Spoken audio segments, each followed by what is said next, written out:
Assalamualaikum warahmatullahi wabarakatuh. Nama saya Restudia Rahayu dari PLSA 2015. Selamat pagi, selamat malam, menjelang pagi teman-teman. Karena sekarang jam sudah menunjukkan hampir setengah 3 pagi, masih semangat dong ya untuk pembelajaran berikutnya. Ketemu lagi dengan saya di materi kedua, yaitu tentang pengantar inovasi. Nah, di pengantar inovasi ini kita akan membahas tentang kreativitas, inovasi, dan pengembangan produk. Nah, kreativitas itu sendiri diwujudkan dalam produksi karya kreatif, misalnya itu berupa karya seni, hipotesa ilmiah, karya tulis juga bisa, yang pasti baik dan berguna. Nah, inovasi itu dimulai dengan ide-ide yang kreatif, baik itu kreativitas individu atau tim, bisa tim dalam skala besar atau tim skala kecil, adalah titik awal untuk sebuah inovasi. Nah, setelah kita melakukan kedua opsi di atas, lalu hasil yang diperoleh adalah integritas yang kemudian dikembangkan lagi menjadi produk yang baik. Nah, produk yang baik itu harus dikembangkan lagi. Pengembangan produk pada suatu perusahaan dapat dilakukan melalui berbagai tahap. Tahap-tahap itu biasanya diikuti dengan pengembangan produk, adanya suatu ide, kemudian penyaringan ide. Dari ide-ide yang terkumpul di suatu ide itu dipilih-pilih lagi, disaring, terus pengembangan ide. Nah, misalnya dipilih 2 ide, idenya itu baru dikembangkan. Kemudian ada pembuatan percobaan. Nah, dari 2 ide itu dibuatlah percobaannya, produknya kayak gimana. Nah, itu biasanya di produksinya dalam jumlah skala kecil ya, nggak jumlah banyak, karena hanya untuk percobaan. Nah, baru dianalisis usahanya, kemudian percobaan penjualan di pasar. Nah, tadi kan udah dicoba pembuatannya yang sedikit barangnya, baru kemudian dijual lagi tuh dari hasil percobaan pembuatannya ke pasar. Respon masyarakat kayak gimana kan sama produk tersebut. Nah, jika produk ini berhasil secara massal, barulah diproduksi secara besar-besaran. Nah, tujuannya pengembangan produk ini antara lain yaitu seperti untuk memenuhi keinginan konsumen, memenangkan persaingan. Kan tahulah namanya dunia usaha, pasti persaingannya ketat banget. Jadi nggak mau dong kita tertinggal satu langkah pun, pasti kita saling mengejar ya. Nah, lanjut itu meningkatkan jumlah penjualan. Iyalah, masa kita penjualannya di sini-sini aja nggak kita tingkatin. Kemudian mendayagunakan sumber-sumber produksi. Ada lagi mencegah kebosanan konsumen. Konsumen bosan lah kalau produk kita misalnya kayak A doang, A gini-gini aja nih, nggak ada perubahan. Bosen lah, nanti konsumen kita lari dong ke merek lain, kekurangan konsumen kita nantinya. Nah, ini tuh kita ada konsep inovasi dan kriterianya. Apa sih inovasi itu? Yang pertama, memproduksi sesuatu yang baru, baik itu jasa, produk yang sedang dikembangkan. Nah, dari konsep inovasi itu kan harus memproduksi sesuatu yang baru. Sesuatu yang baru itu yang benar-benar belum ada ya, karena berinovasi. Kemudian kayak tadi ide-idenya kan banyak, terus disaring lagi untuk dikembangkan. Yang kedua, pendorong pertumbuhan ekonomi dalam rangka untuk tumbuh dan berhasil. Nah, karena kita berinovasi itu, jadi pertumbuhan ekonomi kita meningkat, jadi penghasilan kita juga menambah, jadi semakin mengangkat angka kesejahteraan juga kan. Jadi ya itu menunjukkan angka keberhasilan. Kalau angka kesejahteraannya gak naik-naik, berarti ya di situ. Bahkan kalau misalnya angka kesejahteraannya menurun, berarti ya kurang berhasil. Nah, inovasi itu pengantar dari proses yang baru. Misalnya kan ada barang baru, itu hasil dari inovasi. Jadi barang itu perlahan-lahan dihantarkan, bisa dikenalkan ke masyarakat. Jadi masyarakat tahu ada produk baru hasil dari inovasi tersebut. Kemudian ada menciptakan nilai bagi pengguna, cara baru melakukan sesuatu. Nah, tadi kan yang udah dijelasin di nomor 3 itu mengantarkan dari proses baru, kan berarti udah diantar, udah dikasih tahu ke masyarakat. Nah, di sini kita akan nilai bagaimana. Nah, di nomor 4 ini kita menjelaskan bagaimana bagaimana kegunaan hasil dari inovasi tersebut, manfaatnya kita jelasin juga. Yang kelima itu, tanpa inovasi perusahaan akan runtuh. Ya iya, seperti yang tadi di slide pertama udah kita bilangin, kalau nggak melakukan inovasi, perusahaan stuck di situ aja, nggak ada kemajuan, nggak ada kemunduran, nggak ada pergerakan sama sekali. Jadi kan misalnya pemasukan yang seharusnya pengeluaran semakin tahun kan harga-harga naik ya, pengeluaran juga semakin banyak lah. Kalau kita nggak inovasi, harganya tetap segitu, kita rugi, jadi bisa runtuh kan, jadi menimbulkan banyak pengangguran lagi. Nah, selanjutnya itu inovasi berasal dari bahasa Latin yang artinya innovate, yang berbahasa innovate, yang berarti memperbarui. Nah, jadi inovasi itu adalah proses pembaruan sesuatu yang sudah ada, membuat perubahan pada suatu hal yang sudah ada, terutama dengan cara memperkenalkan metode-metode baru, sesuatu yang berbeda dan berdampak, yang pastinya berdampak positif. Oke, kita lanjut lagi ke slide berikutnya ya.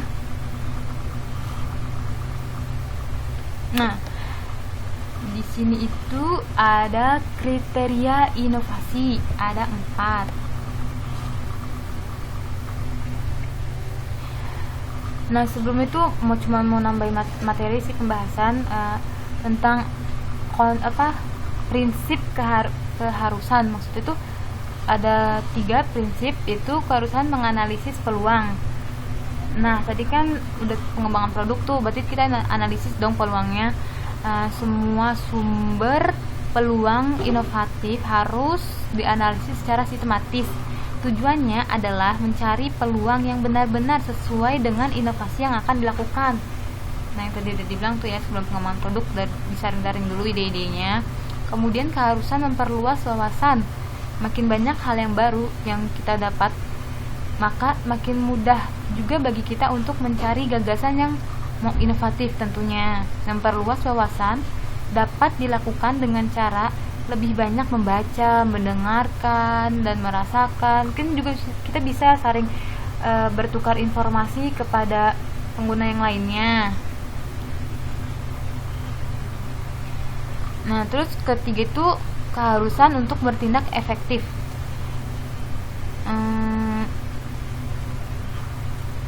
Syarat bagi keefektifan sebuah inovasi adalah kesederhanaan, sehingga timbul pertanyaan, hal ini itu sebetulnya sederhana, mengapa tidak berpikir sebelumnya? Oh iya gini ya. Oke, kita lanjut lagi. Kriteria inovasi ada 4, yaitu yang pertama, ada tidaknya dampak positif atau kemanfaatannya. Ya dong, kalau kita berinovasi harus ada kriterianya. Kriterianya itu harus berdampak positif dan ada kemanfaatannya. Pastinya manfaatnya itu kalau bisa sih untuk jangka panjang ya, jangan jangka pendek. Karena kan kita kalau butuh apa-apa maunya yang awet, bukan yang nggak awet. Nah, yang kedua, mampu tidaknya memberi solusi terhadap masalah yang ada. Nah, kayak misalnya problem Jakarta sekarang kan ya banjir ya. Nah, itu kita harus bikin suatu inovasi untuk memberi solusi masalah yang ada tuh banjir misalnya. Itu gimana? Harus mampu memberi solusinya. Kan sekarang masih solusi banyak bertebaran, cuman belum sempurna ya, karena masih aja banjir juga. Ketiga, harus berkesinambungan dan tidak ketergantungan. Yang keempat, memiliki kompatibilitas dengan sistem di luarnya.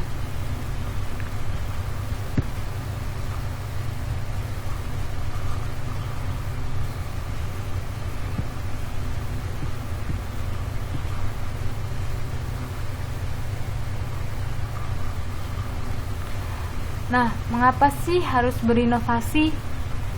Mungkin teman-teman ada yang ingin menyampaikan kenapa sih harus berinovasi. Silahkan diketik ya di kolom chatnya.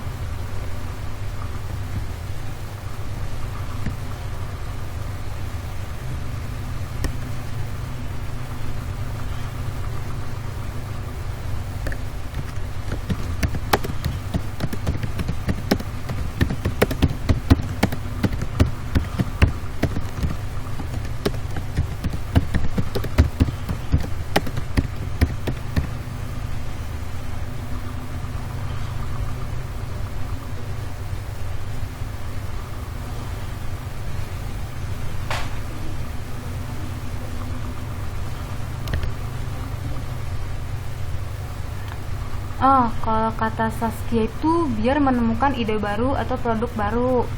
Ya, bisa. Terus kalau kata Desi Rahma, agar menjadi lebih baik dan lebih kreatif. Ya betul, harus berinovasi kan karena biar bisa lebih menghasilkan yang lebih baik dan lebih kreatif lagi, unik pastinya. Ayo nih ditunggu teman-teman yang lainnya untuk tulis. Oh, kata Anissa itu supaya terjadi perubahan. Ya, inovasi itu untuk perubahan yang lebih baik lagi. Ada lagi yang ingin menyampaikan?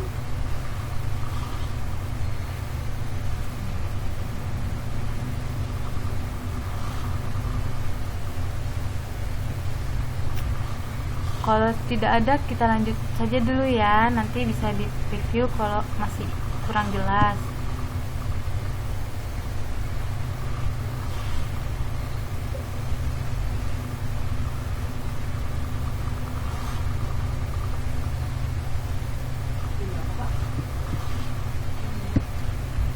Yang keempat itu kita bakal bahas bagaimana sih berinovasi. Nah, maaf aja di sini ada kesalahan teknis. Harusnya di sini itu gambar bagan ya, gambar bagan tentang berkebun inovasi. Nah, untuk gambar bagan pertama itu tentang menyiram. Nah, kenapa sih maksud artinya menyiram itu? Menyiram itu meliputi tentang anggaran dan dukungan. Yang pasti kita harus memperoleh anggaran juga, kita rancang juga anggaran kayak gimana, dan memperoleh dukungan juga biar inovasi yang kita buat itu semakin kuat. Jadi orang banyak yang setuju nih, yaudah nih pakai inovasi ini aja. Nah, untuk bagan yang kedua di sini tuh tentang menyiangi. Menyiangi itu bukan untuk sayuran aja loh, itu bisa juga untuk tentang berinovasi. Kata lain itu maksudnya menjalin komunikasi. Nah, kita saling menjalin komunikasi yang baik antar tim, jangan sampai salah komunikasi, nanti penyampaian informasi terbarunya malah salah-salah jadi berabe. Yang ketiga itu di sini itu ada tentang memupuk. Memupuk itu maksudnya menambah dan menggali informasi. Nah, kayak tadi kan kita udah menjalin komunikasi tuh, pasti kan kita kepo-kepo dong. Ini gimana lagi? Ini apa yang kurang? Ini harusnya ini apalagi nih yang harus diperbarui nih? Jeleknya gimana ya, apa jeleknya dibuang aja gimana gitu. Nah, itu kan maksudnya memupuk ya, menambah informasi, menggali lagi. Nah, yang kelima itu yang keempat itu menyiapkan tanah. Maksudnya menyiapkan tanah itu bukan untuk nanam pohon ya, mentang-mentang di sini tulisannya berkebun. Nah, menyiapkan tanah itu maksudnya melakukan pelatihan-pelatihan. Nah, setelah tadi di situ di atas mungkin akan dibentuk kader kali ya, untuk dibuat pelatihannya, kader-kader itu dilatih.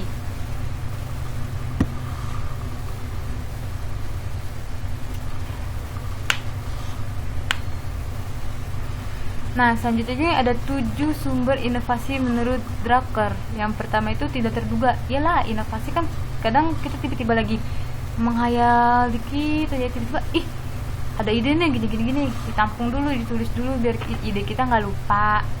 Yang kedua, inkogritis.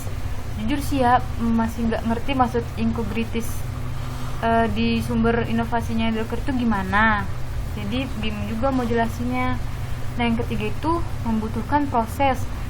Nah, karena inovasi kan nggak instan ya, inovasi itu butuh proses. Karena inovasi ada yang jangka pendek, ada yang jangka panjang juga. Tapi lebih diharapkan untuk jangka panjang, karena biar pengeluarannya juga ketahuan. Kalau jangka pendek keputus-putus, pengeluarannya jadi banyak nanti. Yang keempat, ada perubahan struktur di industri dan pasar. Pastinya kalau berinovasi itu kita ada perubahan strukturnya ya, terbaru, karena kan struktur yang kemarin mungkin nggak mengalami perbaikan, nggak mengalami perkembangan yang pesat, jadi harus ada perubahan struktur. Yang kelima, perubahan persepsi. Nah, yang tadinya mikir, ih apaan sih nih, gak jelas, jelek nih, gak bisa dipakai. Nah, inovasi itu kita jelasin kegunaan hasil inovasi tersebut kepada mereka, jadi mereka tahu, oh ternyata gunanya gini, oh ternyata manfaatnya banyak ya. Nah, yang keenam itu demografi, berarti mengenalkan langsung di masyarakatnya. Yang tujuh itu pengalaman baru. Iya dong, karena kalau kita udah nyiptain inovasi, berarti kita merasa pengalaman baru nih, hal baru nih. Jadi kan memperluas wawasan juga.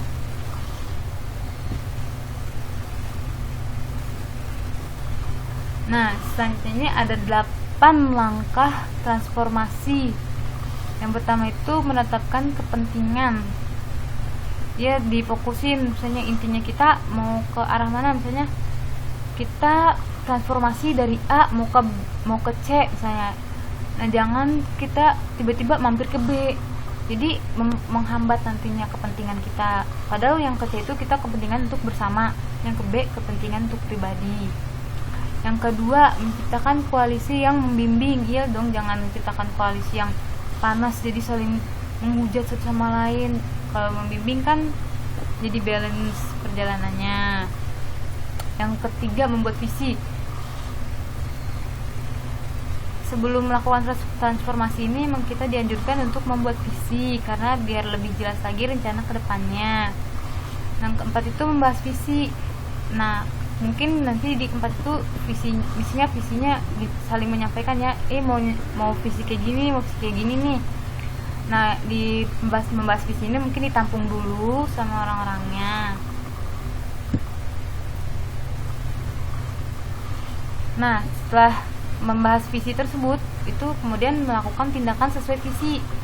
Nah, visi yang sudah disortir tadi itu dilakukan tindakan visinya. Itu positifnya gimana, apa lebih banyak ke arah positif atau negatifnya. Nah, setelah diambil tindakan, setelah dinilai juga mana nih yang lebih diutamakan, baru tuh dilakukan perencanaan dalam jangka pendek. Programnya jangka pendek dulu, karena takut nggak berhasil kalau jangka panjang kan juga lebih merugikan. Jadi coba jangka pendek dulu, kita lihat respon masyarakatnya. Nah, setelah itu baru kita melakukan perbaikan dan memproduksi lebih banyak. Nah, kalau tadi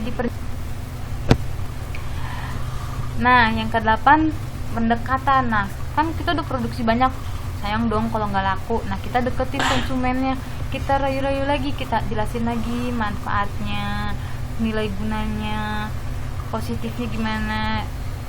Pasti jangan lupa kita juga bahas negatifnya, karena nggak semuanya produk hasilnya sempurna, pasti ada negatifnya. Jadi kan warga juga nggak ngomongin di belakang gitu, maksudnya kemarin promosinya bagusnya doang nih, ternyata ada jeleknya nih, wah bohong. Kan nggak mau dong produk kita dibilang kayak gitu. Jadi kita bisa bilang juga ada nilai minusnya begini.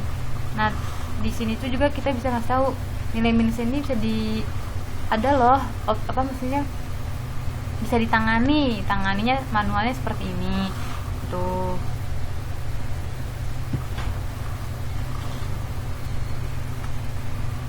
Nah, di sini ada manajemen inovasi. Yang pertama itu ada inisiasi. Nah, maksudnya inisiasi itu melakukan analisis data, kemudian datanya itu diidentifikasi sesuai kebutuhan untuk inovasi tersebut. Jangan cuma dianalisis doang, nggak diidentifikasi. Masa kita ngelakuin kebutuhannya dari A sampai Z, padahal yang diutamakan misalnya A dulu, B dulu sampai Z, nanti nggak terkontrol, malah berantakan. Yang kedua, inkubasi. Inkubasi itu maksudnya kematangan inisiatif dari inovasi yang kemudian dilakukan pendampingan, pelatihan. Yang tadi kan udah diidentifikasi itu kebutuhan inovasinya. Nah, di inkubasi ini kita dilakukan pendampingan untuk dilatih lagi biar inovasinya lebih baik. Dan kemudian ketiga itu ada diseminasi. Diseminasi itu menuangkan praktek-praktek pada maksudnya lebih dipublikasiin lagi ya. Hasil mereka kan habis dilatih, pasti mereka langsung menuangkan praktek-prakteknya di lapangan. Yang keempat itu ada adopsi. Adopsi itu pemilihan area inovasi, penetapan kerangka kerja, itu misalnya metodenya, rencananya, areanya itu mau di tempat kayak gimana, mau di inovasinya, incerannya misalnya kaula muda kah, anak-anak kah, orang tua kah, misalnya masyarakat kota apa masyarakat desa, apa masyarakat Pulau Jawa atau luar Pulau Jawa. Nah, itu ditentukan di adopsi karena pemilihan areanya. Yang kelima itu ada aktualisasi. Nah, di aktualisasi ini kan setelah diadopsi sudah ditentuin tuh segala macam areanya, rencananya, metodenya gimana. Di aktualisasi itu baru kita pelaksanaannya.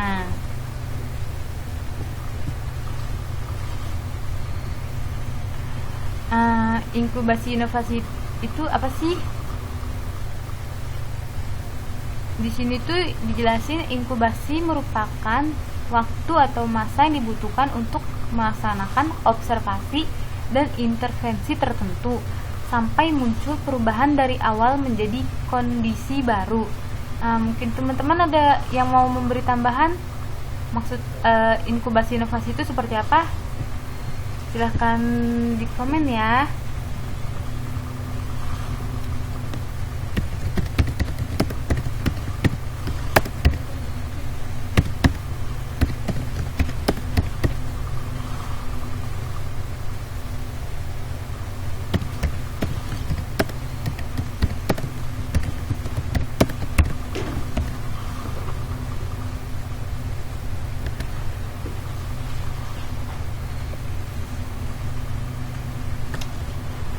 Iya, nggak apa-apa Saskia kalau kurang ngerti inkubasi,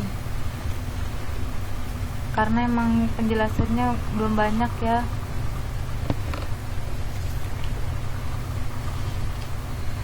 Padahal di slide sebelumnya dibilangin itu inkubasi itu pematangan inisiatif dari hasil inovasinya untuk dilakukan pendampingan dan pelatihan. Tadi kan sebelum diinkubasi kan ada di inisiasi itu identifikasi kebutuhannya. Apa sudah cukup paham? Kalau dijelasin ini emang rada beda sih penjelasan di sini sama di sebelah. Lebih paham di manajemen tentang inkubasinya dibanding di sini. Oke, kita ke slide selanjutnya. Nah, di sini ada 6 program yang dilakukan selama inkubasi. Yang pertama itu mengembangkan kapasitas pelaku usaha, itu seperti pelatihan soft skillnya juga ya. Para pelaku usahanya itu dilatih, dikasih tambahan ilmu-ilmu. Kemudian kedua ada pematangan rencana dan fokus usaha. Nah, dari mereka itu pasti ditanya lagi, ini rencananya mau bikin usaha apa? Harus fokus usahanya ini, jangan tiba-tiba pengen nih bikin usaha misalnya kopi luwak, tapi tiba-tiba dia merembet pengen juga nih bikin itu yang lagi hits ayam geprek katanya gitu, apa bikin makaroni yang dipedes-pedesin tuh kan nggak fokus kan dari rencana awalnya. Jadi di sini dimatangkan rencananya biar dapat fokus usahanya lebih fokus. Kemudian yang ketiga melengkapi sarana dan metode bekerja.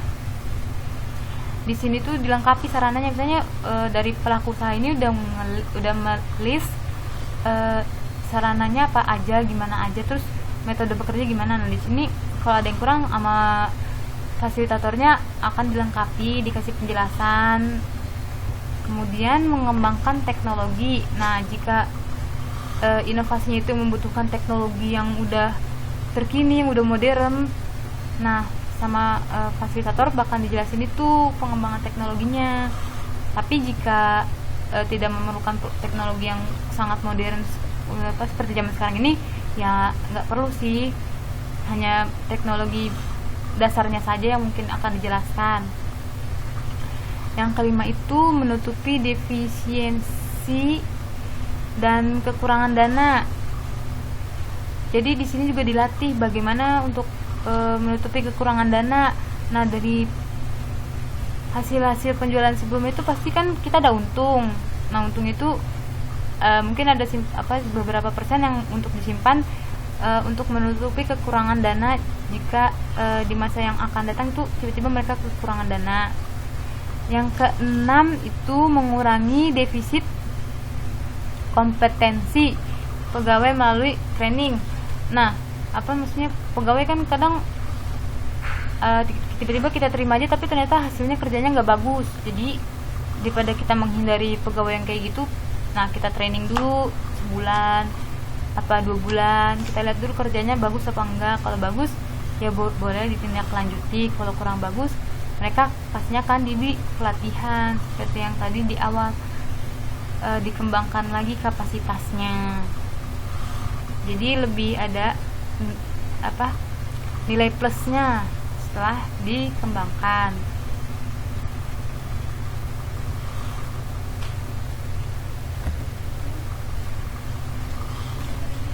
Nah, selanjutnya bagaimana sih melakukan replikasi? Ini maksudnya replikasi dalam usaha ya. Nah, teman-teman bisa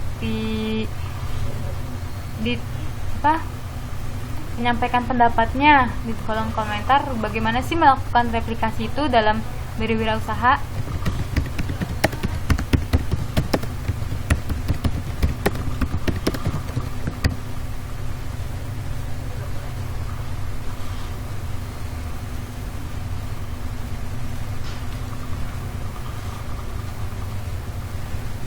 Masih pada hadir kan ya? Seperti nih.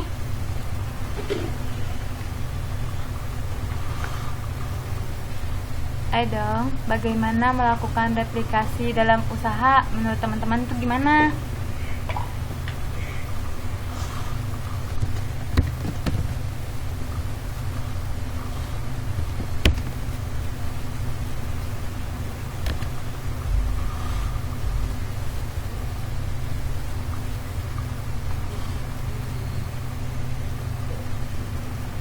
Oh, kalau kata Seppi harus terbuka. Mungkin Seppi belum begitu memahami makna replikasi ya. Oke, kalau begitu kita langsung saja jelaskan. Melakukan replikasi itu sama aja membuat produk yang sama, tetapi tidak sepenuhnya sama, karena kita dapat menuangkan ide-ide untuk memperoleh peluang dari produk yang baru itu juga dalam berusaha. Jadi gak harus sepenuhnya jiplak karena replikasi. Kalau sepenuhnya jiplak nanti itu mah sama aja, namanya itu duplikat karena sepenuhnya sama. Kalau replikasi kan enggak. Nah, disitu kita ada edit sedikit.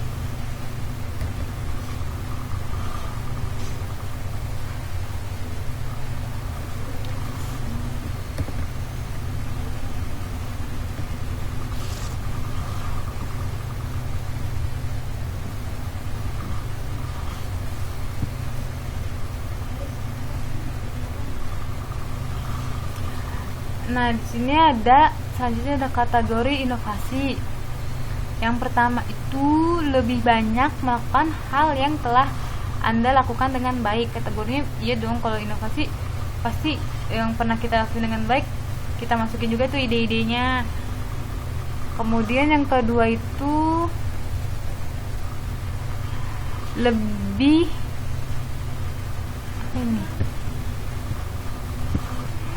lengkap dengan menggunakan yang sudah ada seperti produk untuk meraih hasil yang baik. Nah, dalam inovasi biasanya kita nggak inovasi total ya, inovasi dari produk sebelumnya aja. Misalnya dari produk sebelumnya udah dapet pembaruan dari masyarakat juga yang komplain, misalnya harus diperbaiki nih di sini. Nah, di sini kita melakukan inovasi yang terbaru. Kayak model smartphone aja, Apple, Samsung tuh kan sering berinovasi untuk yang terkini terbaru.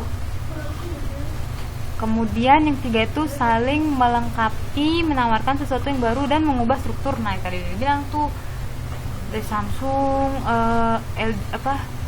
iPhone tuh mereka mengubah strukturnya menjadi yang terbaru biar terus lebih ditawarkan lagi, kan masyarakat lebih tergiur lagi untuk membelinya. Yang keempat, mengubah fundamental bisnis, menciptakan sebuah industri baru.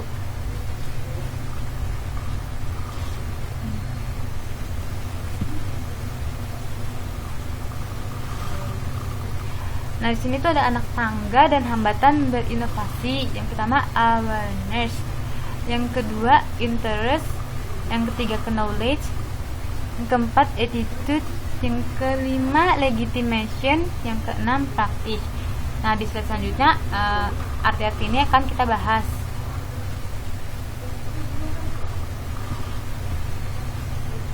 Nah, dari yang maksud pertama tadi itu maksud itu kesadaran dari masalah. Orang yang berasumsi bahwa ada masalah.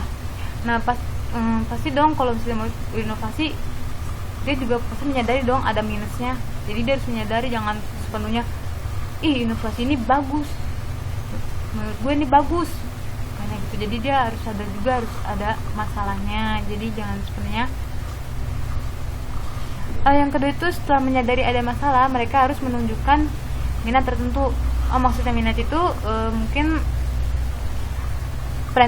plan B-nya ya, misalnya di plan A itu ada masalahnya. Nah, jadi mereka menunjukkan lagi ada di plan B, plan C. Yang ketiga, pengetahuan dalam rangka untuk memutuskan sebuah perubahan dan mengadopsi inovasi, orang perlu mengetahui tentang itu. Nah, pasti ini dijelasin lagi dong inovasinya tentang apa, kan ini tentang pengetahuan. Yang keempat, sikap adalah faktor lain untuk menentukan orientasi seseorang dalam menerima dan mengadopsi inovasi. Nah, kita jelaskan lagi agar orangnya tuh lebih welcome untuk menerima dan mengadopsi inovasi yang baru, seperti kegunaannya, nilai positif negatifnya. Yang kelima, legitimasi. Itu maksudnya adalah inovasi sesuai dengan norma-norma hukum dan sistem. Iya, kita boleh berinovasi tapi jangan sampai keluar dari norma-norma hukum ya, agar kehidupannya tetap sejalan sesuai norma-norma hukum yang ada. Kemudian yang keenam, praktik. Sebelum benar mengadopsi dan memasukkannya ke dalam aksi inovasi, kita perlu mencobanya. Jadi sebelum kita menjual, kita coba dulu kita sendiri inovasi kita itu gimana, layak enggak, nyamannya bagaimana.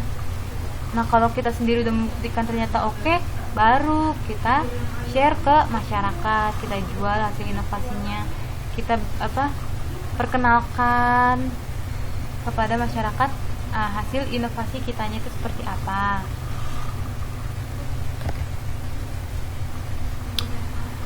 Nah, ini adalah hambatan dalam inovasi. Yang pertama itu keberatan jika gagal. Orang kalau berinovasi pasti mikirnya, punya ini nih, punya ide nih, tapi tiba-tiba, bakalan diterima nggak ya, bakalan sukses nggak ya, pasti gagal nih, nggak jadi deh. Nah, itu kan jadi hambatan orang yang harusnya mau bergerak lebih maju, malah tetap diam di tempat. Nah, kemudian ada kebudayaan menghindari risiko.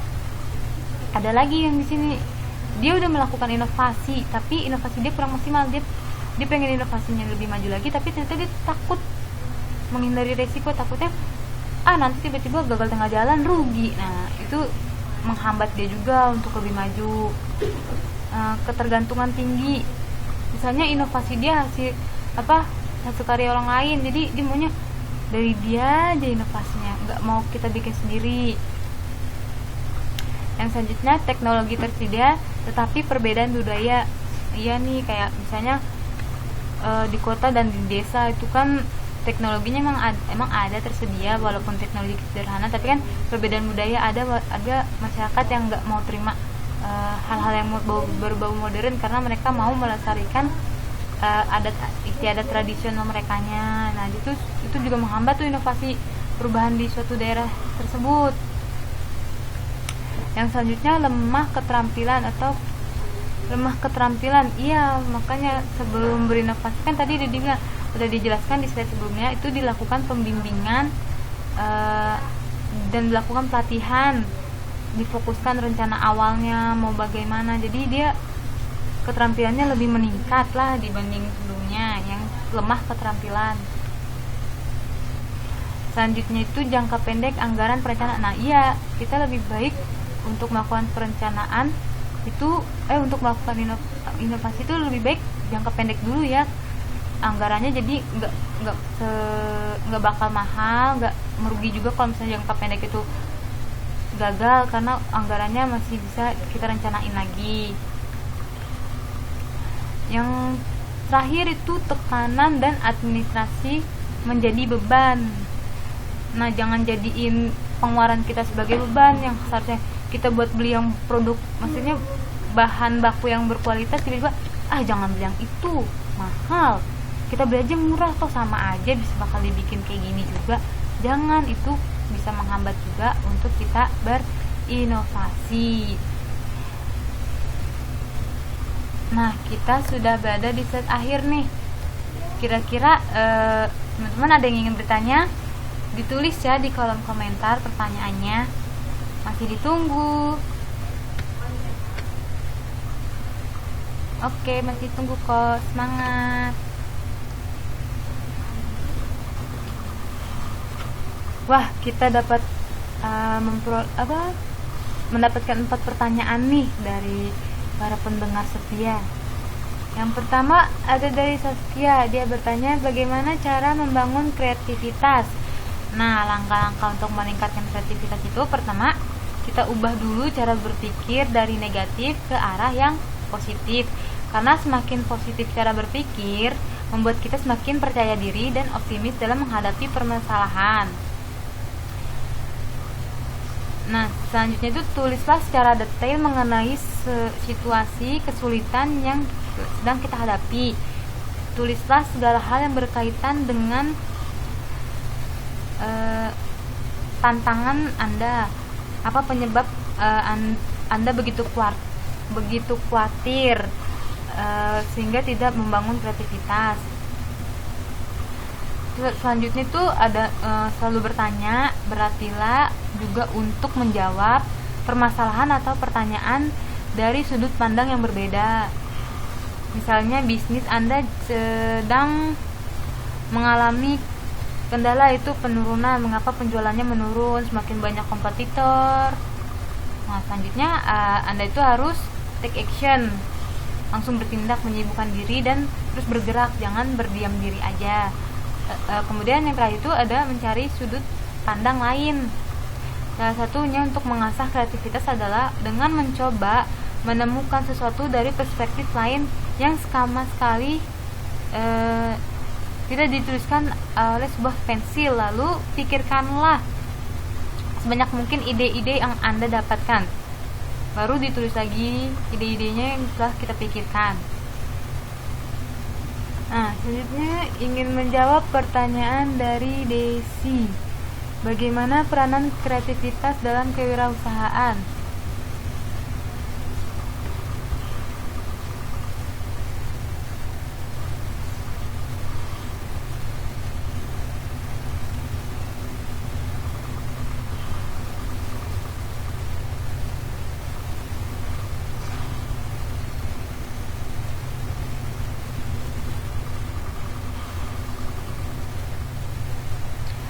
Nah, kreativitas itu kan merupakan memikirkan sesuatu, kemampuan seseorang untuk melahirkan sesuatu yang baru, baik berupa gagasan maupun karya nyata yang relatif berbeda.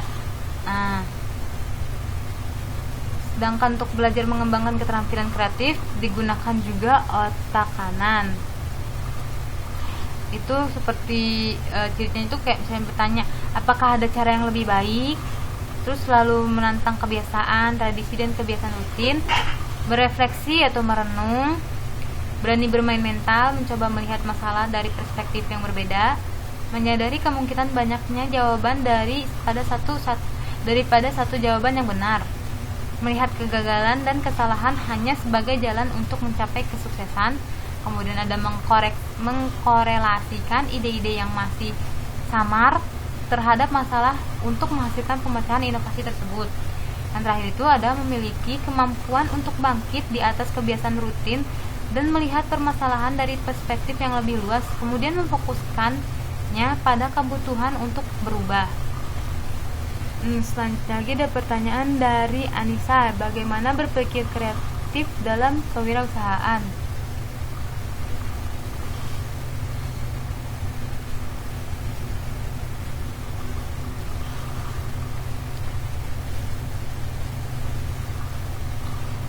Nah, di sini itu bagaimana berpikir kreatif dalam kewirausahaan itu fungsi otak manusia kan dibagi menjadi dua bagian, yaitu otak sebelah kanan dan otak sebelah kiri. Menurut Zimmer, tahun 1996, manusia menggunakan otak sebelah kanan untuk belajar mengembangkan keterampilan kreatif dengan ciri-cirinya sebagai berikut. Itu saya bertanya kan yang seperti yang bilang. Nah, kemudian dia bisa memiliki keterampilan helikopter, yaitu kemampuan untuk bangkit dan melihat permasalahan dari perspektif yang lebih luas. Kan kalau helikopter kan dari yang tadinya tempat stuck diam di tempat, dia terbang ke atas, muterin. Jadi dia lebih maksud keterampilan helikopter seperti itu, bisa melihat perspektif yang lebih luas. Selanjutnya jelaskan pertanyaan dari Desi yang terakhir tuh, jelaskan faktor-faktor yang mendukung inovasi dan kreativitas dalam perusahaan.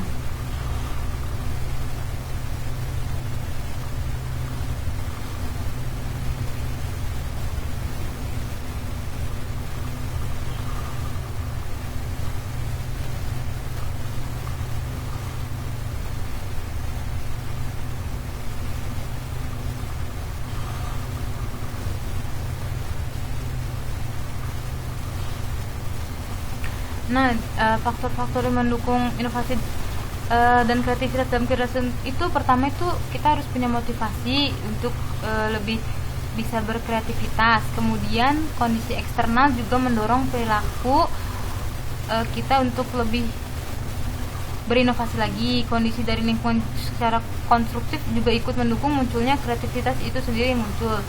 Nah, bagaimana dengan jawabannya? Apa ada yang mau ditambahkan?